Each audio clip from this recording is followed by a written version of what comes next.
Merci beaucoup, Madame la Présidente. Alors, un grand merci aussi. Je me joins à tous les autres pour remercier Fouad et Dazi et puis les remercier doublement. Les remercier parce que je suis très, très heureuse de revenir à Orléans où j'ai fait 3 ans d'Athéra avec Fouad. Et puis les remercier pour le sujet qu'il m'a confié. Qui m'a permis, comme je n'étais pas une grande spécialiste des drones avant de m'y atteler, qui m'a permis d'avoir enfin une bonne excuse pour passer beaucoup de temps devant la télé à regarder des films et des séries sur les drones. Donc nous en parlions tout à l'heure avec Nicolas Hoppé. On a tous les deux regardé Good Kill, qui est un film entièrement tourné autour des drones, où Ethan Hawke abat les talibans en Afghanistan depuis sa base à Las Vegas, où il finit même par développer un trouble de stress post-traumatique en raison de son opération des drones. J'ai regardé aussi la 4e saison en entier de Homeland. Homeland aussi, il y a beaucoup de drones. Le premier épisode est intitulé The Drone Queen. Et puis, pour être un tout petit peu plus sérieuse, un documentaire norvégien de 2014 sur les drones, et plus précisément sur leur utilisation pendant les conflits armés. Donc, j'avoue que je n'ai pas appris beaucoup de choses d'un point de vue juridique, mais j'ai eu la certitude, si besoin en était, que les drones sont désormais vraiment omniprésents, surtout dans les différents conflits armés, internationaux ou non internationaux, partout dans le monde. Et j'ai dit les drones, mais c'est beaucoup plus large que cela, on l'a dit depuis ce matin, que ça se passe dans les airs, mais aussi en mer ou sur la terre. La question des systèmes soit téléguidés, soit autonomes, soulève de véritables interrogations, tout à la fois juridiques et éthiques, et c'est le cas également pour le droit international. Alors, évidemment, les points communs de tous ces systèmes, qu'il s'agisse des drones ou qu'il s'agisse des systèmes vraiment de robotique, c'est soit l'absence, soit à tous les moins la distance physique entre l'opérateur humain et les champs de bataille. Et c'est ces points communs, cette distance entre les deux, qui est justement à l'origine de toutes les interrogations juridiques et éthiques, dans la mesure où elle crée une ambivalence. D'une part, les drones permettent une précision accrue dans les ciblages, permettent donc, à tous les moins sur le principe de réduire les pertes civiles, ce qui est évidemment un avantage pour les conflits armés, mais de l'autre côté, la distance entre l'opérateur et sa cible peut aussi conduire au résultat tout à fait opposé, c'est-à-dire à augmenter les risques et des pertes civiles, dans la mesure où il a été prouvé que lorsqu'on déconnecte émotionnellement et physiquement une personne de son adversaire potentiel, on facilite pour lui l'effet de prendre pour cible, d'utiliser la force létale contre sa cible. On a dit aussi ce matin que c'est un sujet d'actualité, y compris pour le droit international ou surtout pour le droit international. La résolution récente du Parlement européen a été évoquée sur l'utilisation des drones civils, donc en dehors des conflits armés. En parallèle, et dans la même période, il y a eu aussi la version préliminaire du rapport du rapporteur spécial des Nations Unies sur les droits de l'homme et le contre-terrorisme, qui a soulevé certaines interrogations juridiques qui demeurent sans consensus sur les plans international en matière d'application du droit international humanitaire, notamment aux drones. Alors, si on essaye de synthétiser l'ensemble des questions de droit international soulevées par les drones et les autres systèmes robotiques, je vais tout de suite mettre de côté les questions relatives au statut juridique qui ont été déjà abordées ce matin et qui, en termes de droit international, ne seraient intéressantes que si l'on parlait des drones ou des robots civils et privés. C'est-à-dire que toute la notion d'un rattachement des droits publics à un État, donc à un sujet de droit international, un rattachement qui a le rôle d'une nationalité, qui donne donc une compétence personnelle à l'État, n'a de sens que si l'on parle des engins privés, donc des aéronefs, des navires, des objets spatiaux, mais aussi des drones privés. À partir du moment où nous sommes dans les drones militaires, il faut considérer qu'ils font plus partie de la substance de l'État, qu'ils sont consubstantiels à l'État, plutôt qui est rattaché à lui par un lien de nationalité. Et donc la question de leur nationalité ne se pose à vrai dire pas. Comme tout aéronef de guerre, comme tout navire de guerre, voire comme tout équipement militaire, les drones appartiennent, font partie de l'État. Donc, pas d'interrogation véritable à propos du statut juridique des drones militaires, mais plusieurs interrogations relatives à leur utilisation. Alors, il y a toute une partie d'interrogations que je ne vais pas aborder parce qu'elles concernent la responsabilité soit internationale, soit individuelle, pendant l'emploi des drones et en cas de violation du droit international par ces drones. Donc je n'en parlerai pas étant donné que Philippe Lagrange le fera tout à l'heure, ce qui nous laisse avec les interrogations relatives au cadre normatif, l'encadrement juridique des drones et des autres systèmes robotiques. Et quand l'on se tourne à cet aspect normatif de l'utilisation des drones dans les conflits armés, il y a deux questions qui se posent. La première, c'est la question du fait même d'avoir recours aux drones, c'est-à-dire de la licéité du recours aux drones et des conditions sous lesquelles avoir recours aux drones demeure licite en droit international.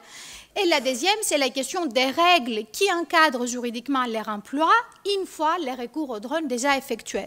Donc, dans quelles conditions, sous quelles conditions il est possible d'y avoir recours, et ensuite, quel est leur encadrement juridique, quelles règles internationales s'appliquent lorsqu'on les utilise à considérer que leur utilisation soit licite. Alors, pour ce qui concerne la licéité du recours aux drones, elle dépendra du contexte juridique. Elle dépendra tout d'abord, évidemment, de la question de savoir si l'on est en présence d'une situation de recours à la force licite.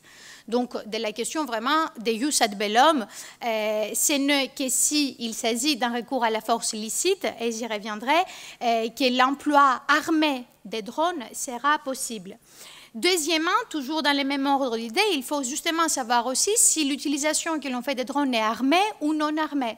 Et même si l'on parle des drones militaires, tous les drones militaires ne sont pas forcément ou nécessairement armés.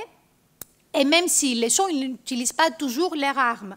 Il y a également des drones de combat qui sont équipés uniquement des systèmes de recueil d'informations ou qui sont équipés également d'armes, mais qui n'utilisent pas les armes dans une situation donnée. Donc, la licéité du recours aux drones dépendra également de leur utilisation armée ou non armée. Et enfin, elle dépendra également du territoire sur lequel ils sont déployés. Le contexte juridique n'est pas le même selon que les drones sont déployés sur le territoire de l'État lui-même, de l'État opérateur des drones, ou évidemment sur un territoire étranger.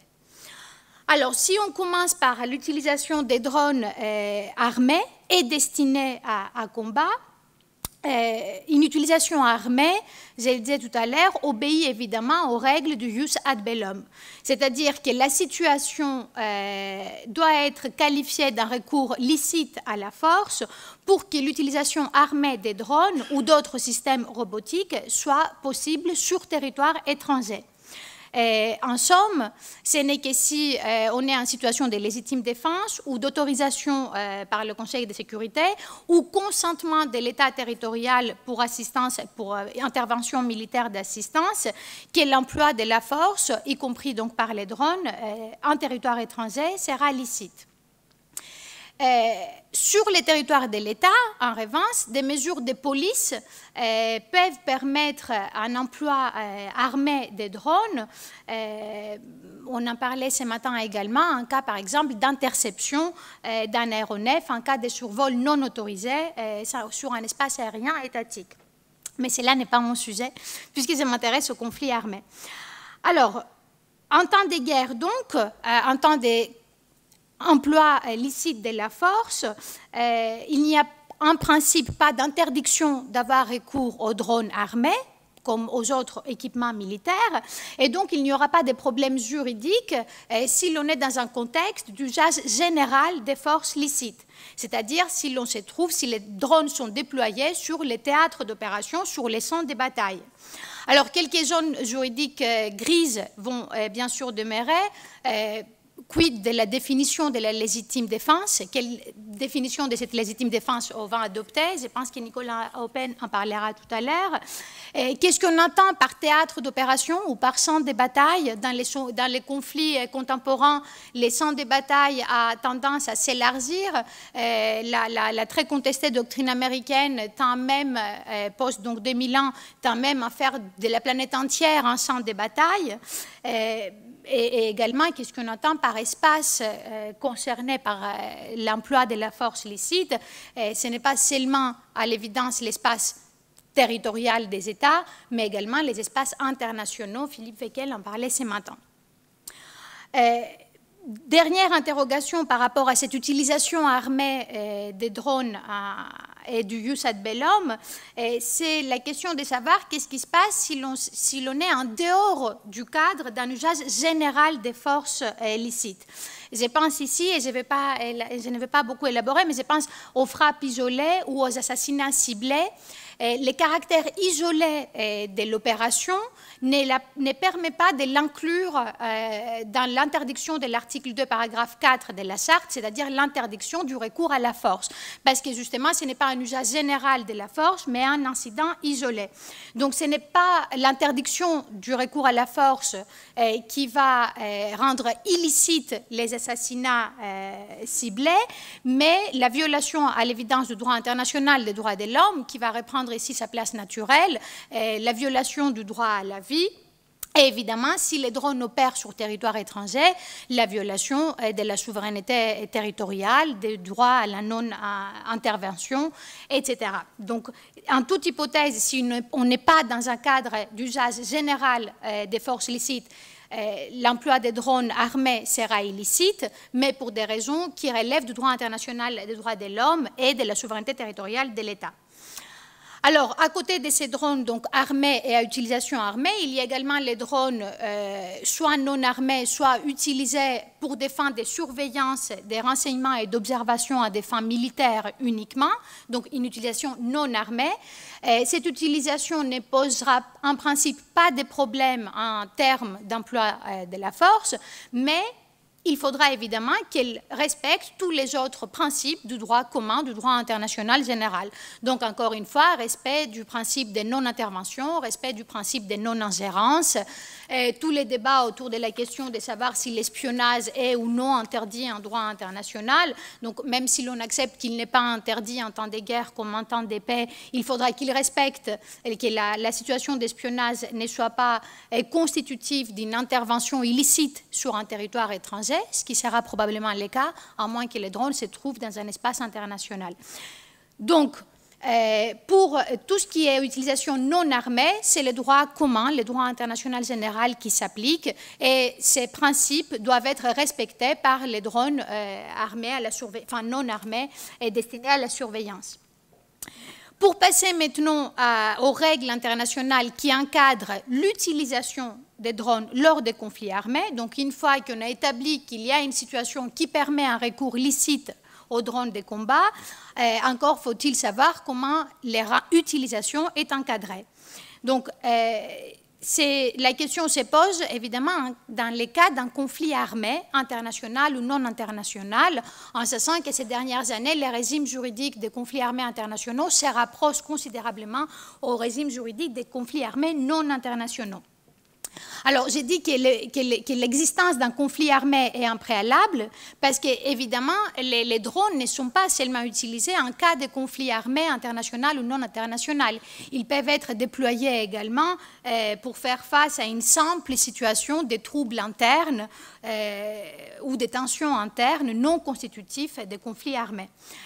Si on n'est pas dans un conflit armé, seul le droit international des droits de l'homme va venir réguler l'utilisation des drones et évidemment le droit international général. Mais si l'on est dans une situation de conflit armé, là, il y aura 3 corpus juridiques au moins qui vont venir réguler l'utilisation des drones, les droits internationaux général, les droits internationaux des droits de l'homme qui continuent à s'appliquer en parallèle avec les droits internationaux humanitaires et surtout les droits internationaux humanitaires dans la mesure où il s'agit désormais d'un conflit armé. Alors, Les droits internationaux généraux et les droits du recours à la force vont protéger plutôt l'État ciblé par le déploiement des drones, donc les territoires de l'État ciblé, alors que les droits internationaux des droits de l'homme et les droits internationaux humanitaires vont protéger les personnes, les individus ciblés. Très rapidement, deux remarques sur le droit international général. Alors, encore une fois, ce sont tous les principes des droits communs qui vont s'appliquer, mais cette fois-ci, en prenant en compte le fait qu'on est en présence d'une situation de recours licite à la force. Une question juridique assez intéressante, c'est celle de savoir qu'est-ce qui se passe avec l'espace aérien des États non belligérants qui doit être survolé par les drones pour atteindre leurs cibles sur le territoire de l'État belligérant. Alors, en principe, l'autorisation est nécessaire, évidemment, souveraineté de l'État oblige, mais il y aurait peut-être moyen de contourner cette autorisation nécessaire, soit en cas de légitime défense, si l'État survolé est un État défaillant, donc qu'on considère qu'on n'est pas en mesure de donner son consentement au survol de l'État, de son espace aérien, soit en cas de présence d'une zone d'exclusion aérienne ou maritime établie sur le territoire d'un État tiers par autorisation du Conseil de sécurité. Là aussi, on peut contourner le consentement de l'État territorial. Sinon, le droit international général va être utile pour les questions de responsabilité dont je ne dirai rien. Alors, ensuite, deuxième corpus juridique, droit international des droits de l'homme. Alors, évidemment, le droit international des droits de l'homme s'applique que le conflit soit en présence d'un conflit armé ou non armé. Si on est dans le cadre d'un conflit armé, il y a certaines questions qui vont être néanmoins régies par le droit international des droits de l'homme et non pas par le droit international humanitaire. J'ai fait ici référence aux opérateurs de drones comme cible militaire, donc en réponse de l'État qui est attaqué lui-même par les drones. Est-ce qu'on peut prendre comme cible les opérateurs des drones qui ne se trouvent pas sur les champs de bataille, mais à des milliers de kilomètres loin? Alors, encore une fois, différence de situation. Si l'opérateur se trouve sur le territoire d'un État belligérant, là on est dans les conditions de la guerre et donc droit international humanitaire, j'y reviendrai après. Mais si l'opérateur se trouve sur un État tiers, non belligérant, ou alors s'il passe par un État tiers non belligérant après avoir été directement impliqué à l'opération armée, alors là, ce n'est pas le droit international humanitaire qui va s'appliquer parce qu'ils ne sont plus sur le territoire d'un État belligérant, mais le droit international des droits de l'homme, et c'est ce droit international des droits de l'homme qui va interdire l'assassinat de l'opérateur du drone qui se trouve sur un territoire tiers non belligérant. Enfin, les droits humanitaires, donc les corpus les plus riches en matière de conflits armés. Alors, la licéité de l'emploi, de l'utilisation des drones dépendra à premier titre du respect du droit international humanitaire. Enfin, si l'on synthétise, afin qu'une attaque par drone soit légale, il doit y exister un conflit armé, international ou non international, entre les parties identifiées. Les personnes visées par l'attaque doivent être liées à une des parties du conflit, être des cibles militaires ou au moins participer directement aux hostilités, être tuées soit au champ de bataille, soit à une localité en lien direct avec les champs de bataille, et l'attaque doit évidemment respecter les principes de nécessité, de distinction, de proportionnalité, de précaution et d'interdiction de causer des maux superflus. Très, très rapidement, juste quelques remarques sur les questions qui restent complètement ouvertes lors de l'application du droit international humanitaire. Pour ce qui concerne les cibles des drones, toute la question de la distinction entre combattants et civils, de la difficulté de savoir qui est civil et qui est combattant dans les conflits armés contemporains, dans les conflits asymétriques, et donc des problèmes juridiques qui proviennent du fait, par exemple, que toute personne âgée en âge de porter des armes peut être présumée d'être combattante, alors que c'est tout le contraire que dit le droit international humanitaire. Et là, il y a une vraie différence à faire entre les personality strikes, donc celles qui visent des personnes identifiées et connues, Là-dessus, le principe de distinction ne risque rien, la personne est un combattant et ciblée est inquiète-elle. Et les signature strikes, donc les attaques contre des groupes de personnes, j'imagine que voilà, ça sera couvert, contre des groupes de personnes qui sont présumées liées à des activités terroristes en l'occurrence. Les signature strikes peuvent évidemment poser des problèmes juridiques de distinction. Alors, encore plus pour les systèmes autonomes qui seront en mesure de décider elles-mêmes qui est une cible et qui n'est pas une cible. Principe de précaution, pareil, il peut être violé par les signature strikes qui doivent, les principes de précaution préconisent que toutes les mesures doivent être prises pour éviter un maximum la perte de vie civile. Ce n'est pas le cas pour les signature strikes. Principe de proportionnalité, selon lequel la perte des civils comme dommage n'est pas justifiée et n'est pas licite que si le nombre de victimes est inférieur aux avantages militaires récoltés. Donc il y a un équilibre à faire entre le nombre de pertes civiles et les avantages militaires récoltés. Et quand les drones attaquent lors des funérailles ou des mariages ou pour les premiers répondants, les principes de proportionnalité risquent d'être violés.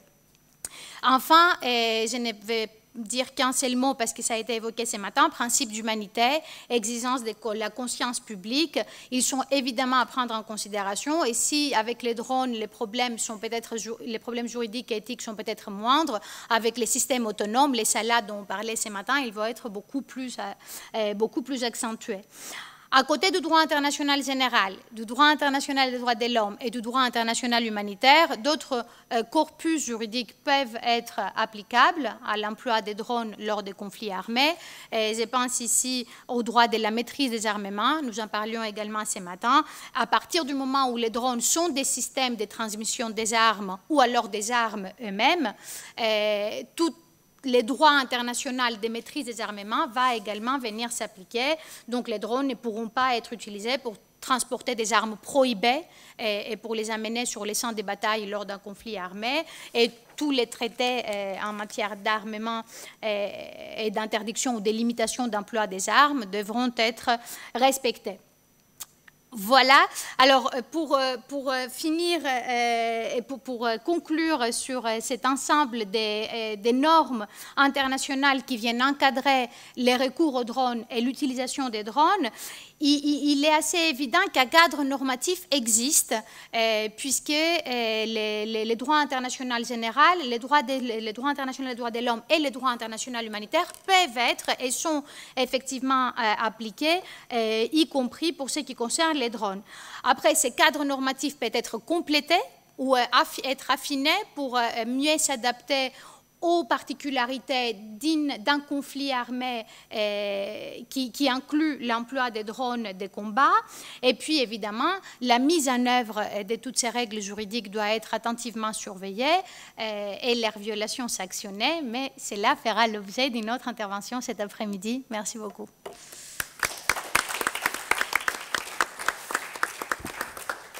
Bien, merci Madame Niki Aloupi. En plus, vous avez tenu les temps à 2 minutes près, donc oui, c'est absolument formidable. Vous êtes un modèle pour ceux qui vont vous suivre.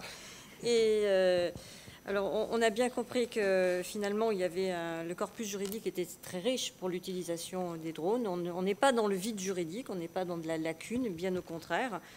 Et alors, avec évidemment des questions, des problématiques sur la question de la distinction que je trouve intéressante parce que vous disiez des adultes qui sont, il faut que ce soit des adultes, etc. Mais on sait qu'il y a des enfants soldats, on sait qu'il y a des enfants kamikazes. Donc voilà, c'est vrai que c'est une problématique très intéressante et surtout aussi dramatique naturellement.